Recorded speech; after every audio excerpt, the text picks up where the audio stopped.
Show yourself, king. Here, Raziel. One must keep his friends close, Raziel, and his enemies even closer.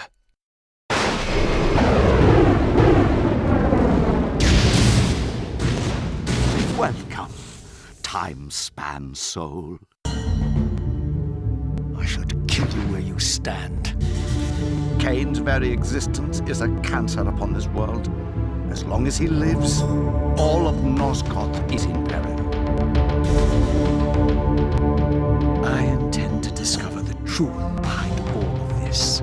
We both want Kain dead. If any game's deserving of a sequel, it's the original Soul Reaver. The ending basically showed the game's main villain, Kain, running off into a time portal with the hero, Raziel, following him, leaving you with basically no closure whatsoever to Soul Reaver's storyline. As expected, Crystal Dynamics and Eidos announced a sequel shortly after the release of Soul Reaver, which pleased a lot of fans because a lot of them wanted to have closure to the storyline. They wanted to find out what happens to Kain, what happens to Raziel, and the sequel is basically supposed to tie up any loose ends as well as explore new avenues into the storyline of Nosgoth, its past, and kind of just its rich heritage.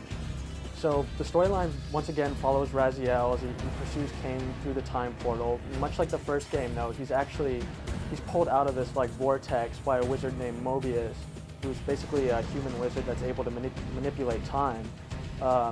He basically tells Raziel once again that he should go after Kain and he should kill him before Kain causes this horrible catastrophe to hit Nosgoth. In the first game, you're in the Nosgoth in which Kain had already taken over and basically just deprived the land of all of its life. Everything is just really barren.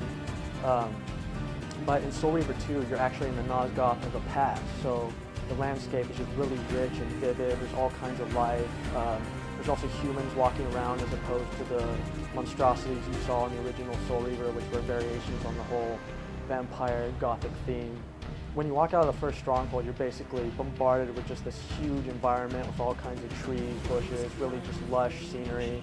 And there's even this multi-tiered waterfall off in the distance that basically looks like the abyss from the first game, but again, it's water, so everything has this real natural feeling. You don't get the sense that Nosgoth has been taken over yet or that Kain has done any damage. Even the indoor environments have received kind of a boost in detail. You'll notice that a lot of the rooms are much bigger and there's just a lot more objects in them. Even some of them even use special effects like ground fog just to enhance the environment, kind of pull you closer into the game. Crystal Dynamics has made two major changes to the gameplay, the most obvious of which is how the Soul Reaver actually interacts with Raziel. In the first game, you could basically swing the Soul Reaver around, it wouldn't do anything, it was just a primary weapon. But now, kind of just to limit the way you use it, there's a meter that appears in the bottom right hand of the screen that'll fill up when you start to use the Soul Reaver. If you use it too much, the meter will fill up and it'll eventually start draining Raziel's life away. The second you stop swinging it around, the meter will go back down and Raziel won't lose any more of his life. It's sort of an interesting gameplay dynamic because it prevents you from using basically the most powerful melee weapon early on in the game, just using it whenever you feel like it. It also gives the human weapons a little bit more value because the Soul Reaver can also take away souls that Raziel would normally use to replenish his health. The other difference in gameplay is that Crystal Dynamics basically got rid of the whole glyph system, which basically gave Raziel special powers in the original game. What they replaced it with is a system where you're able to imbue the Soul Reaver with special powers. For example, if you imbue it with black, you'll be able to cast like a stairway or a bridge made out of shadows, which you can then use to get to places that you wouldn't have normally been able to get to in the first place. A lot of the puzzles in the game are basically the same as the puzzles in the first Soul Reaver.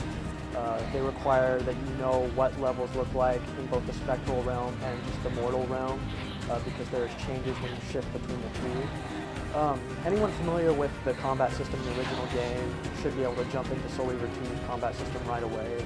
Raziel can basically wield any weapon on the walls or any weapon that he picks up from a human. He can also use his claws. And there's a really helpful lock-on system where you can make Raziel automatically face any enemies in the area and just basically basically click away on the mouse or the keyboard. It'll automatically swing in that direction. Soul Reaver 2 features a lot of improvements over the original game. I mean, most obvious is the graphics, which look much more complex. The character models have more polygons, the environments have more polygons, there's more objects. The gameplay has largely remained the same. I mean, there's the two differences that we talked about earlier with the Soul Reaver's powers and the way it depletes your health.